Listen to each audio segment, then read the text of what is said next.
Welcome to Nina in the Kitchen, where today I'm making cream puffs and eclairs, and that means we're making a pâte à choux. Pâte à choux is a very different kind of pastry. It's very easy to make. You cannot mess this recipe up. It's so simple. With pâte à choux, there are 3 ways that you can mix your pastry.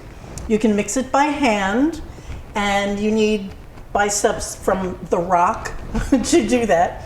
The other way is in a mixer, and the third way is with a food processor, and that's what I'm going to show you today. These cream puffs are absolutely beautiful. Pâte à choux means cabbage, and you know, cream puffs, they do look like little heads of cabbage if you use your imagination. I've broken 3 eggs. I want 2 whole large eggs and then the white from another egg. So I'm just going to take one of these yolks out, and we can use that later when we make the pastry cream. I'm just going to beat that up. We're not dropping the eggs anywhere yet, but let me just get this going. So 2 large eggs and 1 large egg white. Into your pot, I'm going to start with 6 tablespoons of water, 5 tablespoons of unsalted butter. If you use salted butter, that's fine. Just don't use salt later on in the recipe. So I'm going to wait for this. This is over medium heat, and I'm going to wait for this to come to a boil. Okay, this is starting to boil, and so I'm moving on. This is 2 tablespoons of milk. That's whole milk. And 1½ teaspoons of sugar. Just bring it up to a boil, nothing scary, right? And then you take your flour and dump it in just like that. And you kind of smear it and stir it at the same time for about 3 minutes. Now, the reason for the extra egg white in here is because when you add more egg to it, you get more elastins that will create a bigger puff. So the proteins in that egg white are going to help this puff up a little more. And that's one thing that makes this puffier, but then the other is the processor. It's just amazing how much that processor really does do for this. Now, you'll see at the bottom, I'm getting this skin. This pastry is starting to look a little shiny, and it's coming together. I don't see any lumps anymore, so this is done. This is going straight from the burner right into the processor. This skin that's on the bottom tells you that this pastry is where it's supposed to be. So that's an important sign to look for. I'm going to process this while it's hot for about 10 seconds just to cool it slightly.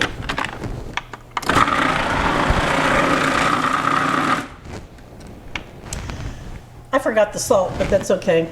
You want 1/4 teaspoon. Let me process this again, get that salt in there. And now I'm just going to run this and pour this egg mixture in as the blades are running. And now let this run for about 30 seconds. Take this lid off, and before you touch the pastry, make sure that there's nothing that's close to the blade that's egg. Just make sure everything's blended in there really well. So you might have to scrape this down a couple of times.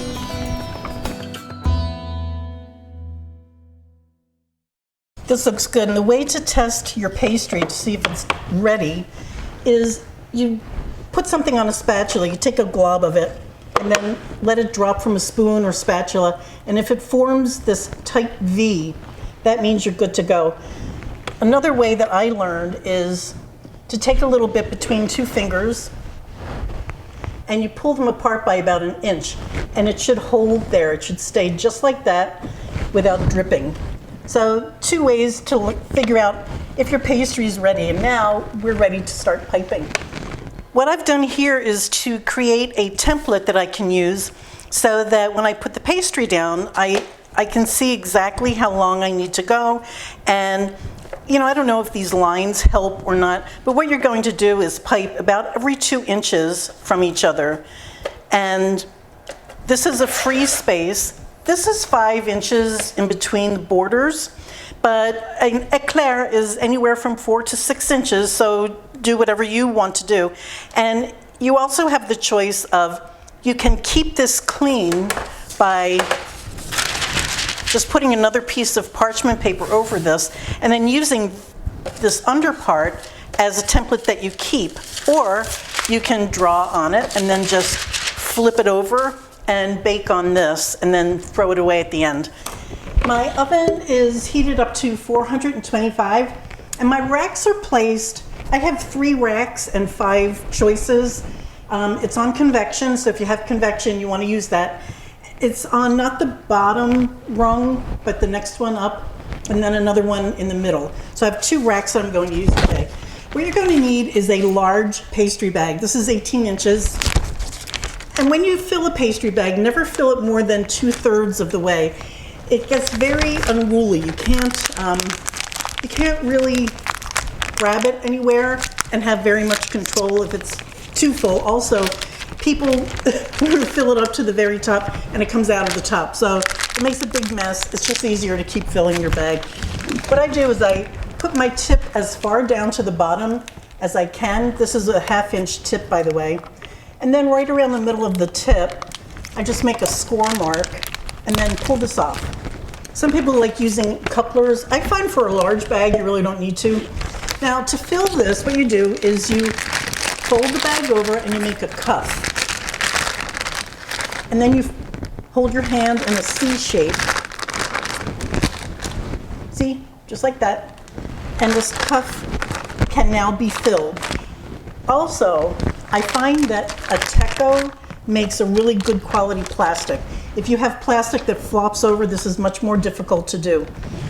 Another way to do it, if you do have a bag that wants to tip over on you, just put your bag into a tall glass. This is my French press coffee maker. Anything that will hold it. And then you have 2 hands to work with. So either way, whatever you're comfortable with will work. Before you put this into a vase or whatever you're using, take the bottom and lift it up so that your product doesn't come out into the vase and you lose it. If you're going to store it, you can store it just like this. So what you want to do now is just make sure that there's no air in here. And I know there isn't. Just the way I filled it, I could tell. And I take a bench scraper and just push everything down. You just twist. And let's get started. They don't look like they're going to be anything, do they? I'm going to just do a little dab to lock these edges down. One thing that you can do is to put food coloring into the pastry as it's going around the food processor. So, cream puffs, all that you do is squeeze straight up, and there's a little peak, but we'll take care of that. This particular dough seems to be really peaky. That's because of the egg white, and that's actually going to, you'll see, help these to rise. Again, you want about an inch, inch and a half in between. I don't have much pastry left, so I'm just going to get rid of what I have. Now I'm just going over to the ones that look a little anemic. You can use a wet spoon to pull these peaks in, but your finger is the easiest. You just kind of clean it up and go back here and clean these up. Just make sure there's no peaks on it, that's all. Now, once this goes into the oven, do not open the oven door because they will fall. So for those of you who like to peek, just do it with your light. When this goes into the oven, it's going in at 425 for 15 minutes.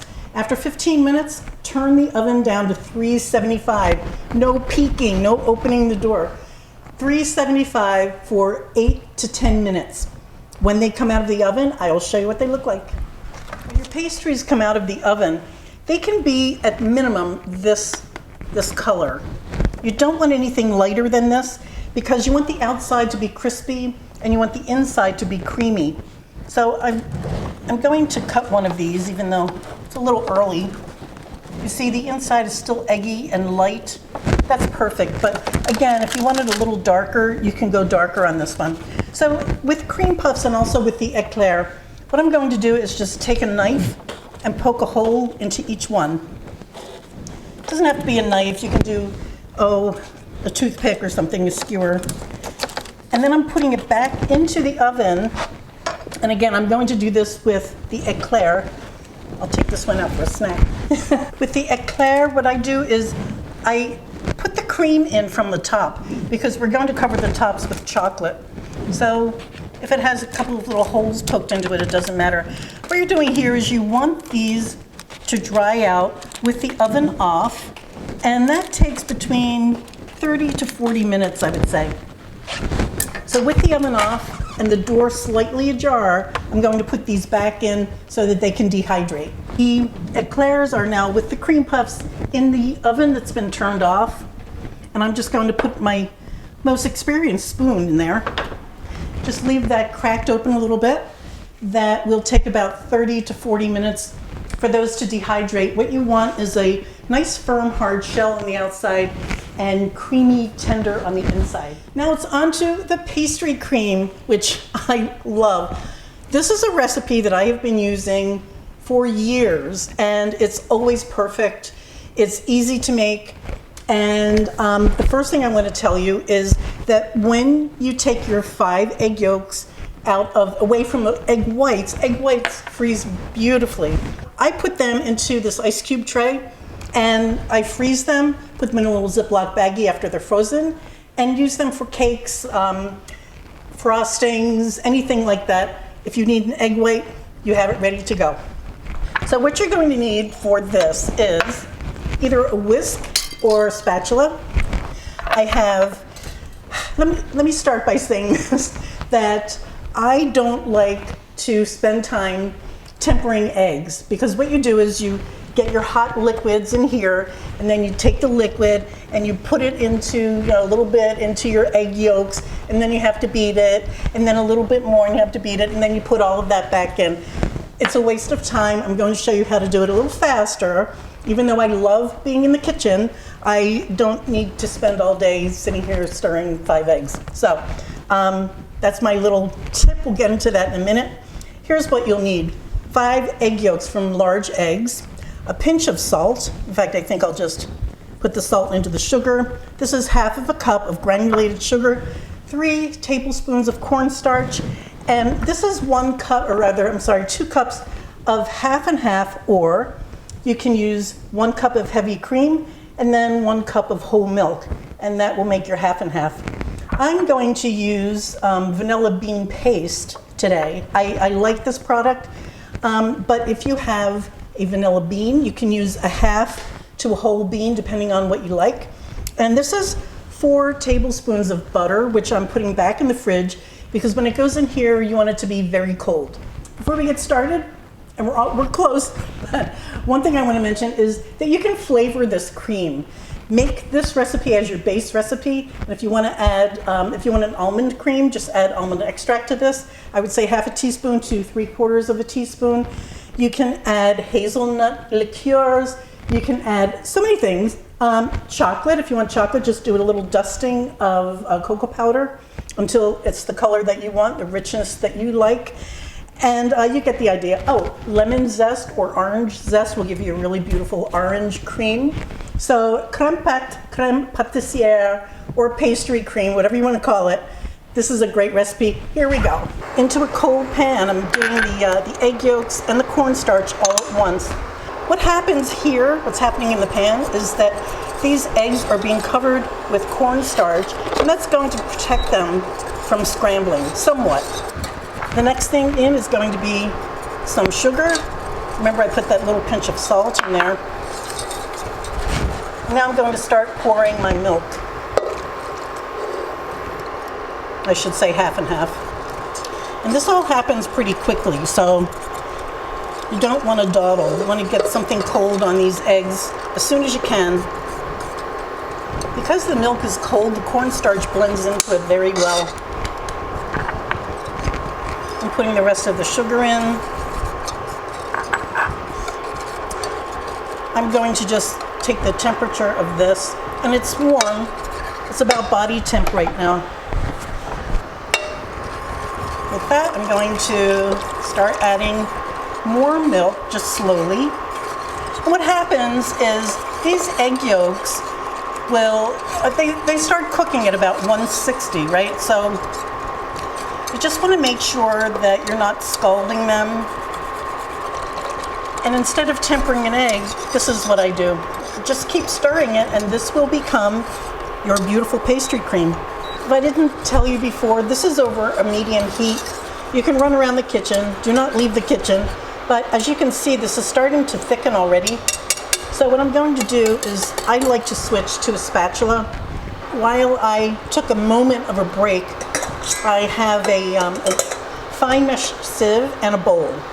Because what you want to do, you know, the glaze, that little white stringy thing that's attached to the egg white, sometimes it lands with the white, sometimes it ends up in the yolk. Those little egg white bits will cook in here. And whatever egg white was left around the yolk will also cook. Starting to thicken. When it starts to sputter like this, just very quickly go ahead and stir it fast, because that's like hot lava. You don't want it on you. And there it is. That's all there is to it. Before I add the butter and the vanilla, I'm going to push it through this fine mesh strainer. You want this to be very smooth. It's a smooth, delicate paste. And after pushing it through, this is what's left that was cooked in there. You know, it really is a much finer product if you get all of these things out. Now the cold butter goes in, and vanilla. The reason for putting the butter in here cold is partly to cool down, but also this becomes very shiny, and of course you have that fresh butter flavor, which is never a bad thing, right? And of course, quality control, you have to taste it.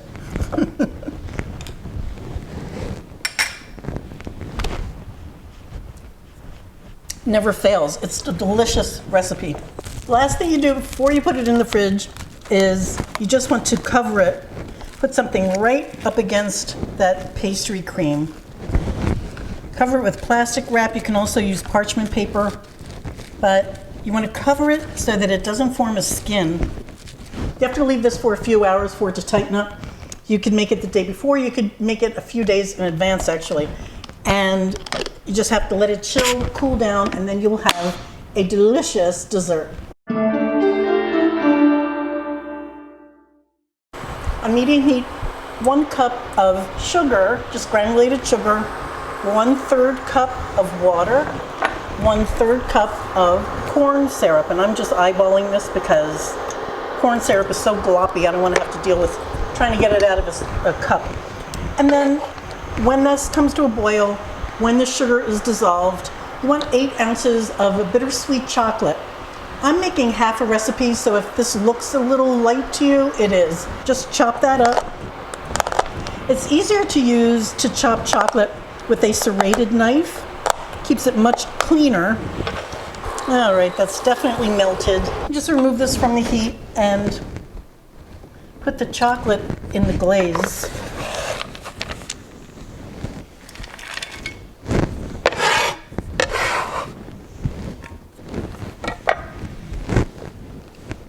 All of the recipes that I showed you today are listed below the description. And just let that sit. It will heat up, it will melt. And I'm going to grab the pastry. Let the chocolate sit for a little bit, and then you want to stir. And when you stir this, be careful not to stir it too hard. The reason is you don't want to introduce air bubbles into this chocolate, and it's going to look a little chunky. So just keep stirring it. It might look kind of curdled. That's okay. Just keep going until it's smooth. Smooth actions, no bubbles. And back to the pastry cream. This is cream that I made earlier. So you can see the thickness that you want to accomplish, right? It's nice and thick. As soon as you fill these pastries, they will start to get soft on the inside, soft on the outside. If you have a dinner party and you can go in the kitchen, you can get help and just fill them all. dip them in chocolate if you like, and get them on the table. So here we go. This is one of the eclairs. And what I'm going to do, I poke a little hole. Now you don't have to have this particular piping tip. This is one that's made especially to fill pastries like this and donuts, but you don't need to have that. As you can see, this bag has been used. So what I'm going to do is make a little C. Again, this is a smaller bag. Lift the tip up and then just proceed to fill. Then as you put your filling in, close your hand and you can help scrape your spatula off that way. I'm going to just go with this little bit.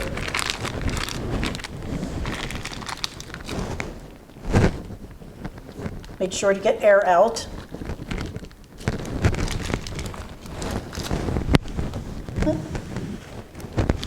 You can use any pastry tip that you have. You can even slice this open and use a spoon to put the pastry in, the pastry cream. Okay, that feels nice and full. I can feel it, I can see it. Sometimes it will pop out. You really don't want that, but if it happens, you know, it's not the worst thing in the world. All right, let's just dip. This chocolate smells so good. And there is your eclair. Then for the cream puff, you know, cream puffs can be filled with so many things. You can even do savory fillings, chicken salad, tuna salad, but cream puffs are filled with, they could be whipped cream, ice cream, and then it's profiterole. Any flavor, pastry cream, lemon curd, or any fruit curd that you want.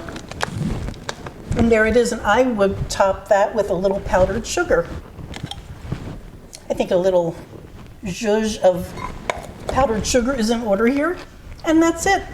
That's the dessert. Every step along the way is very simple. You will be successful in making these, and I'm telling you, this is the best eclair or the best cream puff that you may ever have, unless you know someone who's really good at it. But so here are the tips. Make sure that when you take your pastry out of the oven, that it's crisp on the outside. You don't want it mushy already right at the beginning. You want to serve these as soon as you can. You want to make the pastry cream ahead, and then just make this very simple glaze, dip it, and that's it. So now let me taste. I think I'm going for the eclair. Eclair means lightning in French. And here's the profile, if you will. Eclair means lightning because you eat them with lightning speed. So let's see how I do. Oh man, that is really, really good.